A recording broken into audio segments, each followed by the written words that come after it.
So when did you become the producer, like a producer, like as a teenager or like later on in life? So when I was coming up doing this rap shit, it was like nowadays everybody and their mother got a studio in their closet, right? Right. When I was coming up, it was more like if you ain't know somebody who had a studio, or if you wasn't already grandfathered into this crew, or you know what I'm saying, if you ain't really get a chance to get into the studio, and if you did, it was big money, and there wasn't no time to be wasting, or you know what I'm saying, like you either had to build a relationship. It was so hard to get into the lab and to really, find a home base at that time. So I was jumping around trying to figure out where to go, and it was just like I couldn't find anywhere. So shout outs to my boy Jay Steele and my boy F.L.O. May they rest in peace, man. Those were two guys who was from Long Island, who was really on their street bullshit. And when I really, like, I was on my street bullshit too, but when I really told them niggas like, yo, I want to really just focus on music, man. I don't really want to be on the street and all that. I want to do this music shit. Them boys went and they did what they did, and they came back the next day and they had a whole computer. They had some speakers for me. They had a keyboard. I don't know what they did to get it, but they said, yo, we got this. Now you do the music. So, I mean, from there, I just started making my own beats, started recording myself, learning Pro Tools, and I just really started doing everything amateur, like, How old are you at the time? I would say like 11th grade. I would say that was. Oh, okay. So like 16, 17. Yeah, like 16, 17. I was going really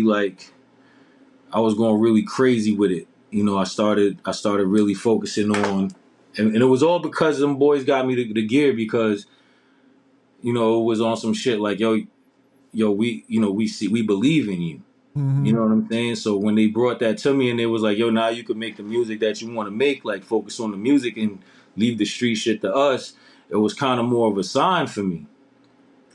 You know what I'm saying? So I took that and I rolled with it. So I just started making my own beats and started going crazy, taking it seriously. Like I already played instruments, so it was like second nature almost.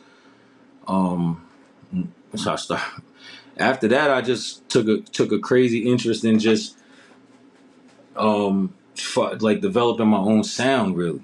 You know what I'm saying? So it was way harder to get into a studio. So I was just like, fuck it, I get my own shit. Right. And so that's how it really worked out. I really tried to get in with other people and tried to develop a sound somewhere, but nobody really was trying to open a door for me. So I just had to really do it on my own. Obviously, when I say on my own, I mean with the people who believed in me.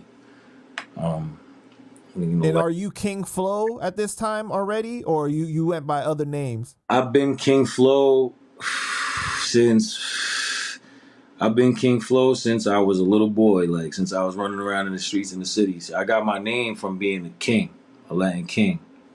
So Right. I was gonna jump into that next, but I what does wasn't the rapping. F.L.O stand for? F.L.O stands for fuck law and order. That's what F.L.O. That King F.L.O is King fuck law and order. But I shortened it to F.L.O because at the time I was writing graffiti, and it was a lot to write King fuck law and order for a bomb. So I would, so my throwy was just King F.L.O. So I would do that everywhere. And, that was my king name. So, everybody was already calling me King F.L.O already. So it was kind of like everywhere I would go, motherfuckers would be like, King F.L.O, let me hear you rap something. And then I was like, I'm not a rapper. You know what I'm saying? So I got tired of that shit and I started fucking rapping. I got tired of people asking me for raps because of my name. So I started rapping.